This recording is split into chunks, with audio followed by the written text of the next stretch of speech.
You are now listening to Mondays with Mike Martinez. Hey guys, welcome back to another exciting episode of Mondays with Mike. I'm joined by my new friend, Robert Flores, another young yet successful roofer in a short amount of time. Robert, let's introduce yourself. Where are you from? Where'd you grow up? So my name is Robert Flores, and thank you for having me on here. It's a pleasure. I'm from Beaumont, California, which is a small city right by Cabazon, Morongo. And I grew up in Yucaipa, Beaumont. So they're neighboring cities. Been there my whole life for 25 years. We did 15 years in Yucaipa, 10 years in Beaumont. Real peaceful, nice, beautiful city. So that's where I'm from. I'm a small town where everybody knows everybody. What I love is all my family moved from LA to Yucaipa, so it's super close-knit still where I have all my cousins around. But yeah, man. So I love the roofing industry. I'm seeing a trend. The roofing industry is generating a lot of young millionaires. So I'm super excited for the industry. I'm super intrigued by it. And even though I've had several roofers on here, everybody has a different story. Everybody has a different background. We talked a little bit offline right now. I always have a quick 30-minute interview before we start recording, and we talked a little bit offline. And you're one of the only rare people that I've had that has some college education. Can you talk about that? yeah, so right out of high school, I jumped straight into college. I got my bachelor's in business management at Cal State San Bernardino. It was something that at first I didn't want to do. I just wanted to go do roofing as soon as I got out of high school because I just seen the money. And my dad was like, no, you're going to college. You're going to college. I didn't go to college. You have to. And I'm glad he pushed me to it because after that, it was really showed me how to stay disciplined, how to finish something, how to work hard and have long nights sometimes to, study and try everything out. I never really made friends or went out in college because when I had college, it was like Monday, Wednesday, Friday, or Tuesday, Thursday. And the other days I didn't have school, I'd go work with my dad.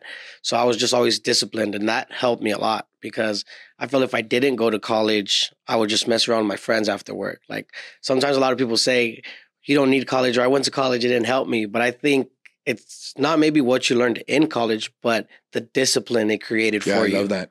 So I love the way you word it. Because I tell my kids this. I'm like, look, if you want to go to college, I'm going to support you 1,000,000%. And I encourage you and I want you to, right? Because what school does is it teaches you how to learn shit. Yeah. Right? I'm self-educated. I don't have a lot of college. I did go to college for a little bit. I dropped out, started working, but I'm self-educated and I've hired 1.5 million of coaches and mentors. I say that with a lot of emotion and ambition because it takes a lot to invest that much money. But imagine if I invested 1.5 million in coaches and mentors and I never learned in school how to learn, how to comprehend, how to interpret stuff, how to understand what they're teaching me. I would have threw my money away. The good thing is that school taught me how to fucking learn. So even though I'm self-educated, I know how to read books, sophisticated books. School taught me that. And I tell my kids, I want you to go to school so you can learn how to learn, right? Once you do that, you can make it in life. So you use the word discipline. I freaking love that because that's one of our core values. School taught you how to be disciplined. And most importantly, it taught you how to fucking finish something, right? Which is important. So how many years did you go to college, university, to get your bachelor's? It was a little bit over 3 years. So straight out of high school, I went to summer school for the college just to get a couple credits in. And then I was going full time. I overloaded on credits. So I had to go to the counselor, go to the teachers, take extra credits just so I could fit them in. I'd do like in person, then online, just so I could fit it in after work or whatever the case may be, because I wanted to finish. Like when I first started, we were working in prevailing wage. So like when we're on the roof, we're making $70 an hour. Your check after taxes was like $2,000. So I was like, what do I want to go to school for? Like I'm making $8,000 a month. And then, so I was just trying to overload just to get it done. And then, I think after the first year, I started to realize like, okay, maybe this is something I really need to pay attention to and understand that my dad put me here in school because there's a bigger purpose that I'm not seeing. I guess when you're young, like when I was 16, I'd always get into him. I thought I was a man. You were wasting your time. Yeah. You just want to get it over with. Just get it over with. I was like, you're doing roofing. What do I need to go to school for? Like, it's a family tradition. My mom, all of her brothers do roofing. My dad, all of his brothers do roofing. It's a family thing.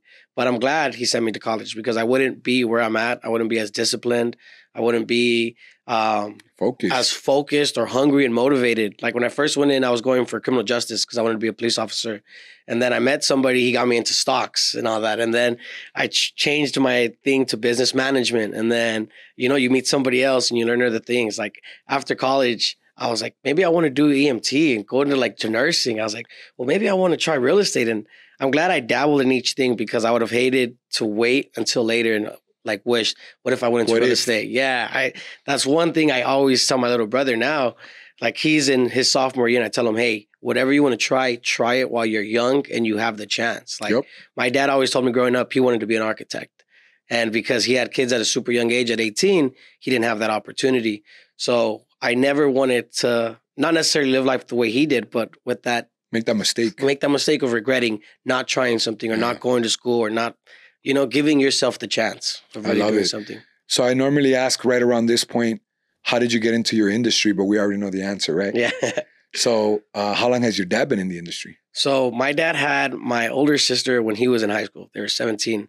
And he was working at Kaiser. He had me a year later. And then after 2 kids, he was like, okay, I need to step it up. He got into roofing at 18, and he's been doing roofing ever since. So he's about 30 years in into roofing, or a little bit under 27, something like that. And that's been his thing. You're what we call a second generation roofer? Yes, sir. All right. Let's talk a little bit about the business. So your dad, I know talking offline, basically from what I took away from our conversation is you and your dad and a bunch of relatives kind of ran a roofing company for a business, right? For another business owner. Yeah. Okay. Can you kind of talk about that? Show us what that looked like. Yeah. So pretty much my dad had joined this company. He was with them for 20 years up until recently. And then straight out of high school, I worked with him on the field. My uncle was the foreman. My other uncle was another foreman. All my cousins were the technicians. So it was like 10 of us, 12 of us all working for the company. After I graduated college, I had the opportunity of going into the office because the guy in the office was retiring. And then I went in the office. So then my dad was the general manager of California. I was a project manager of California. And the company was doing about $2 million a year. The first year I came in, we did $5 million. And then the second year, we did $15 million. Because I was the other person in the office, they weren't going to all the job walks. Like when you're doing a public works commercial jobs, they bring you the work. You just have to bid it. So I was going to all these job walks. I would go to San Diego. I would go to San Francisco. I would go to So basically, LA, if you just give them the price, they're ready to do business with you. They're ready to do business. As long as your insurance. Price is high? Huh? Even if your price is high? No. So the point is to be the lowest bidder. You have to be the lowest bidder. How do you know that you're the lowest bidder? They'll tell you. So let's say the job bids today at 2 p.m. You submit that bid. At 2:01, they're going to read who wins that job. So they'll read it in front of everybody, whoever comes to drop it off.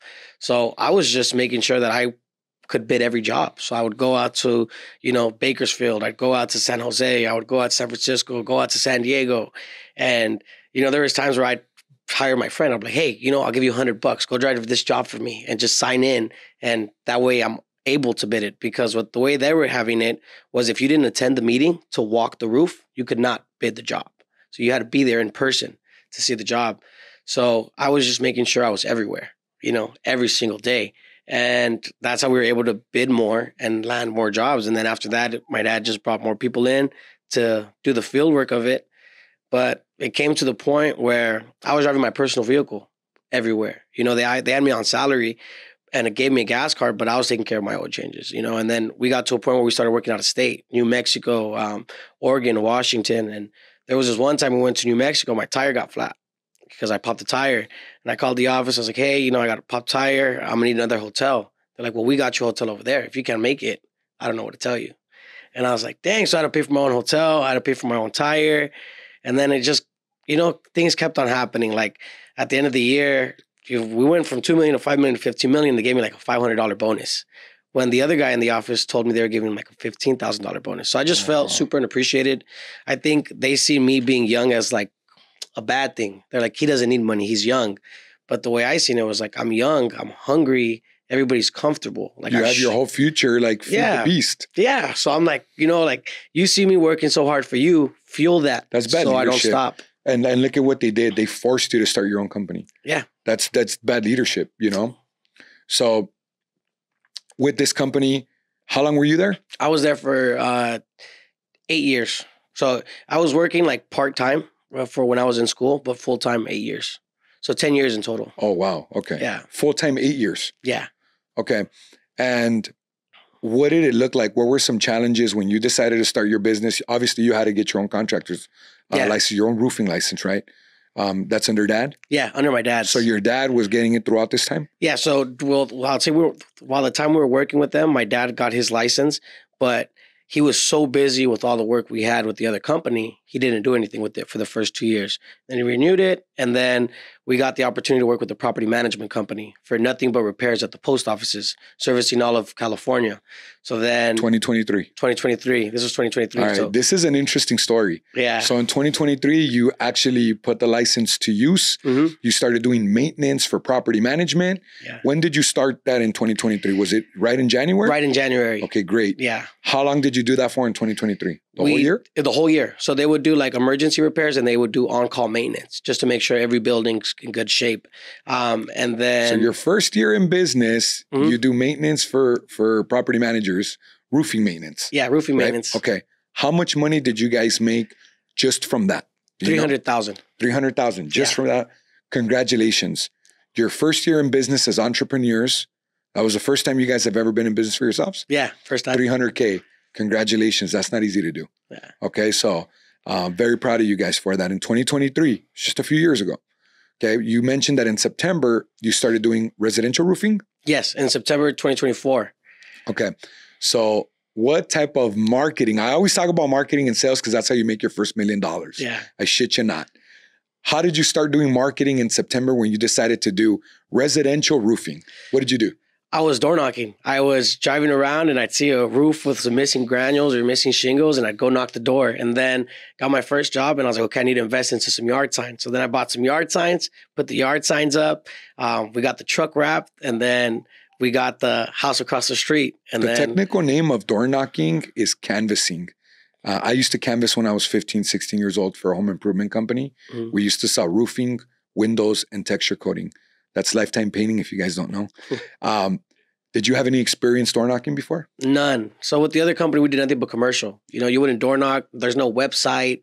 There's nothing. As long as your insurance is right. So you didn't know shit about marketing? There's nothing. Yeah. Just what I learned in school, of what I could remember. Which is what? I learned like you had to market yourself and there's different ways, whether it's social media or whether it's, online or it's actual literature. So I started making brochures. I started making door hangers. I started doing anything I could to think of how can I make somebody see my name. So I made the door hangers. I made the brochures. I made the yard signs. I bought a tent. I started just to do all this stuff. So now instead of when my guys were on the roof, I would put a tent up in the front and then I put my yard signs and then I bought these 6-foot poster boards. So it looked like a show. There's like a movie going on. So when people would drive by, they knew that we're doing something there. And that's what my goal was. I was like, how can I put ourselves out there to people? Because sometimes they need to be reminded, not told. So I was like, as long as they drive by. Where did you hear that from? Reminded, not told. My photographer, actually, Klaus, he actually told me that. We were doing some videos, like ideas. And he's like, sometimes people need to be reminded, not told. And I was like, I like that. I was like, that is really good. I'm gonna have to use that, bro. Thank you. I'm gonna borrow that from you. Yeah. You need to be reminded, not told. I'm gonna remind you fuckers. Yeah. So that's great, dude. Do you know how much revenue you did? Congratulations, by the way. Yeah, thank you. Like, you don't know anything about marketing aside from the little bit that you learned, right, in school. Fair enough. But you do one of the most gangster marketing strategies in door knock. That's very difficult to do. Door knocking is very, very difficult. So, kudos to you. How much revenue did you do from September to December for residential roofing? We did almost $300,000 to $400,000. $300,000 to $400,000. Okay. Yeah. So you have $300K from the maintenance work. Then let's just call it $350. So you're at $350 for residential roofing. So you're at about 650,000. Yeah. Did you have any more revenue that year? Yeah, we just started doing coding jobs. I met one of my buddies, Chris from ASC, and I met him through my cousin through TikTok. They actually connected us together. You mean social media connected you with business? You don't say. Yeah. I don't believe it. All right. It's beautiful, man. I mean, social media has been amazing for me. We had the opportunity to fly out to Texas with another roofing company to give us training on door knocking. So out in Texas, they have hailstorms, crazy hailstorms, so it's like a whole another industry out there of insurance, something we never do out here in California. So I had the opportunity to meet them, and that's through all social media. But yeah, man. So it was you did beautiful. another 300K? Yeah. So we did coatings. We did this hotel in Hollywood that was like 80,000. And then we did another one in Beverly Hills. How did you find those jobs? That one we worked with them for the maintenance. So we did maintenance for him on his roof. And then luckily these property managers or even the business owners, they'll have 3 or 4 buildings or maybe even more. And then how did you meet that property manager in January of 2023? That launched your business. Yeah, I knew him from my other company. I would work with him, and then he contacted me, and he was like, "Hey, look, I'm looking to do maintenance." I was like, "Oh, I'm sorry, I don't work with that company. Here's their new number. This is the person that took my place." And he was like, "No, like I work with you. I don't work with them. I work with them because you're there." He's like, "If you're doing something on your own, I'm choosing you." He's like, "I only work with them." Did your other company do maintenance? They did a little bit, very minor. They didn't want to do that because they didn't see any money in it. So do you still do maintenance? Oh, I push that all day long, man. What really fueled my business. You're in a niche, bro. You're in niches. Yeah. So, and you've heard that before, right? The riches are in the niches. Yeah. Niches. So let's fast forward to 2024. What changed for you in 2024? What was your revenue in 2024? Our revenue was 987,000. So we were just shy of $1 million, Okay. So you kind of matched it, right? Because you did, is that what you did in 2023? No, in 2023, we did 300,000. Well, no, but you compounded different types of incomes. So you had total. What was your total revenue? Like including what me and my father made? Yeah, like all the pieces company? Of the business. So like we're talking about the maintenance, we're talking about the residential, and we're talking about the coding. Well, in 2023, we only did maintenance. You didn't do any of the residential? No. 2023 that was in 2024. That was 2024. Oh, wow. Yeah. Okay, so you only did 300K in 2023. Yep. First year. Second year, you did almost $1 million. Yeah. And you had about 300K from each sector? Yep, and that's maintenance, residential, and then a little bit of commercial. Okay. Yeah. Congrats, bro. Thank you. That's huge. Last year, you had a huge year.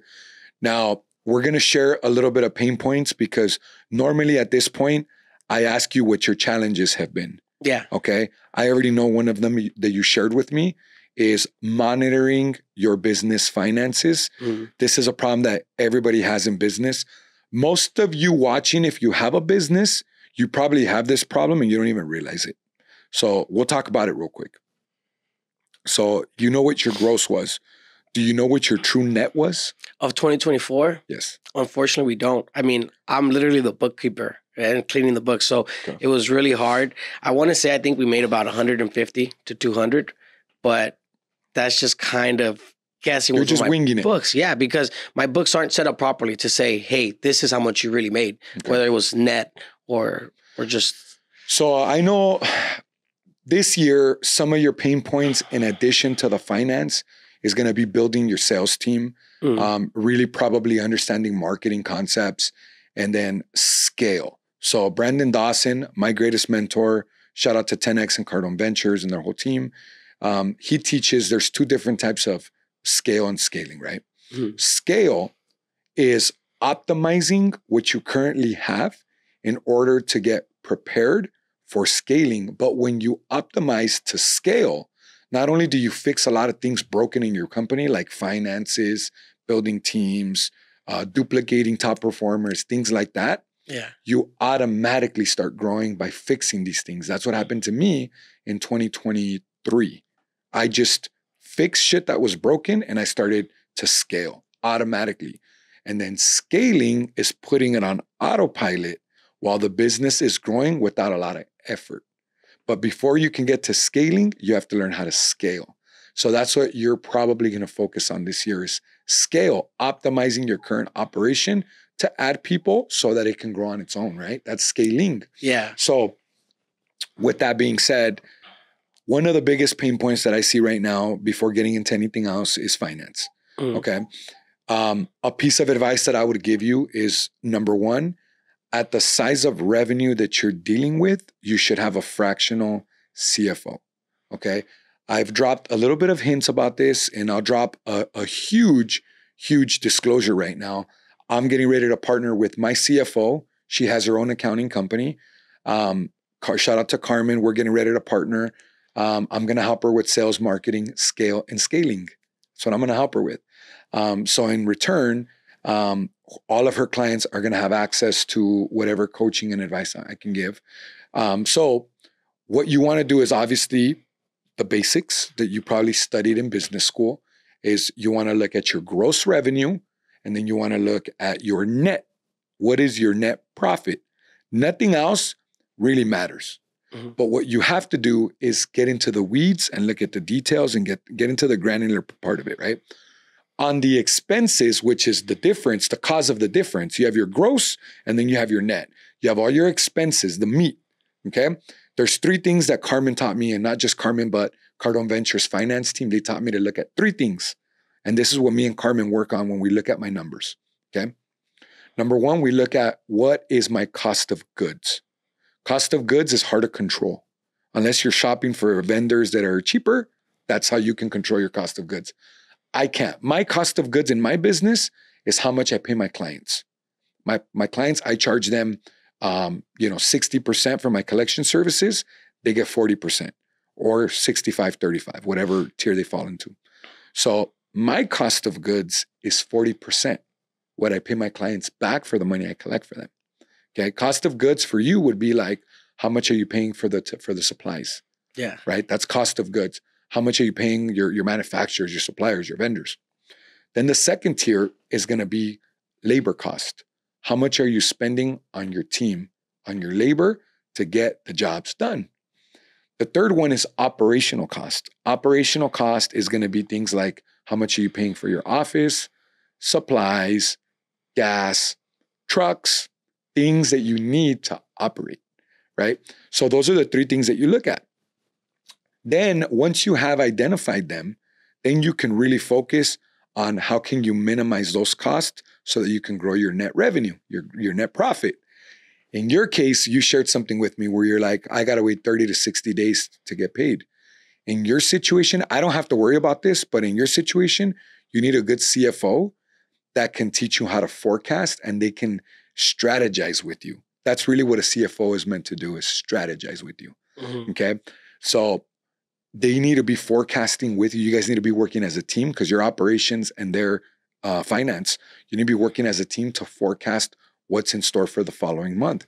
How many jobs did you sell? What's going to be your operational and labor cost and cost of goods for next month? Forecasting. What's going to be your forecasted revenue? What's going to be your forecasted net next month? So you know how much money you can spend and what you can't. Yeah. Right? So you need to learn how to work with an accountant to forecast. More than an accountant, a CFO. Some of the things that we're going to offer, if your business is between 50,000 to 150,000, you should definitely have a bookkeeper. Who's your bookkeeper? Myself. Okay. So that's very basic stuff. It's better to hire somebody that knows about bookkeeping than to try to wing it, because that's when you start having problems with the IRS, our best friends.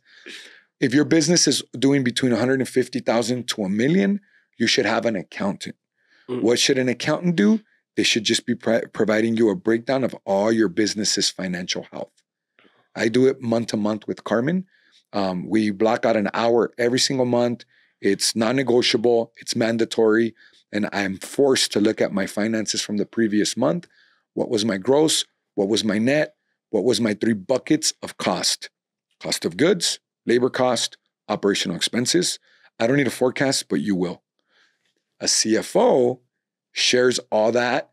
They direct your attention to where it needs to go, and you guys strategize together on how to minimize cost and how to raise your net. I'm forecasting. So those are some services that we're going to be offering. If anybody's interested, send me a DM. I'll get you plugged in. I know you're going to want to take advantage of that. Definitely. So that's something that you should probably focus on this year. So let's move on to talk about ambitions and targets. What's your target for revenue this year? Our target is 10 million, but if we land around 6 or 7, I'm happy with that. Right now, year to date sales, we're at 1.2. We got that $400,000 project in Atascadero for maintenance. So that's why I said I love maintenance. Yeah. We got another $575,000 in an HOA in Marina Del Rey, and that one's for gutter restoration. Bro, you're giving all these roofers that follow my channel. Oh, man. You're giving them fucking ideas on how to make more money, right? Hey. How to open up more streams of revenue for their roofing company. Yeah, but that's beautiful. Like, that's why I love social media so much. I've connected with so much more roofers, and luckily, I've been connected with so many people that love to see each other grow. You know, like I've met somebody, Richard and Ozzy from New Era. Thank you to them. But they're like doing what I want to do, right? 10, 15 million. And they kind of tell me like, hey, look, this is what you should maybe use for workers' comp, or this is what you should do. And this is how you should move around, you know. And a lot of people, I feel like you have somebody where everybody thinks everybody's competition. But when you have somebody that they now base their success on helping people grow and seeing their journey through it, it's really helpful. 10X Roofing is a whole community, and more than that, it's partnerships that are managed under the 10X brand. Brandon Dawson, Cardone Ventures, they manage, you know, all the movements, all the moving pieces of it. So that's probably something for you to look into, and anybody that's a roofer or looking to get into roofing and starting your own roofing company, something definitely a resource for you to look into. Yeah. You can send me a DM, I can connect you. So based off of what you're doing right now, you have 5 million in the bag, bro. Yeah. It's in the bag. Easy peasy. My kids say easy peasy lemon squeezy, right? 10 million is aggressive. You know, you're going to have to come up with a strong plan if you're going to get close to that target. But 5, 6 million, it's in the bag. So how do you plan on doing that this year? Well, my main thing right now is kind of role duplication. So I'm, like I mentioned, I'm the one doing the sales. I'm the one sometimes in the office doing the proposals and doing the invoices. So luckily I brought one of my buddies from high school, Harlan. He's now my project manager. He's making sure that the job's going well. That way I don't have to be there. You know, and then I got my dad out in the field now. He joined us full time. So now he's taking care of the bigger jobs, making sure they're going well.